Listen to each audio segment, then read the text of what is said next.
जय खानदेश मंडळी. आज मला युरियान थैल्या लागू त्यात दुकानवर युरियान थैल्या लेवाले गु तर मला दुकानदारनी काय सांगत नाही भाऊ म्हणे तुला युरियान थैल्या भेटणार नाही त्यांना म्हणतात तुला दुसरं काही डीएपी म्हणा दुसरं काहीतरी लेणं पडी. अरे भाऊ म्हणतं मला फक्त तू 1000 रुपयासाठी 4000 रुपये काल घालाय ना शेतकरीनं मजबुरी रास म्हणतो भाऊ तेवढं शेतकरी बजेट नाही रास म्हणतं. नाही म्हणे भाऊ तसं नाही चालणार म्हणे. मग तर का रे आम्ही जवळ मार्केटमध्ये जातस तर मक्का मी तर तुमले मक्कान भुनका लेवान सांगतस का किंवा कांदा लिगू तर कांदा मी तर कांदा पात तुमले लेवान सांगतस का. नाही नाही म्हणे भाऊ म्हणे तसं काही सांगू नको म्हणे मला वरून सरकारना नियमच येत म्हणे.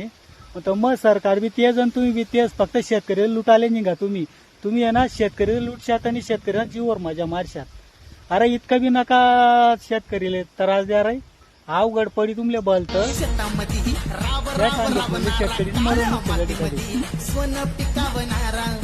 खासदार आमदार व्यापारी शेठ जाव बांधावरती थेट एकदा घ्यावं त्यांची भेट तुमचं चालवी तो घरदार.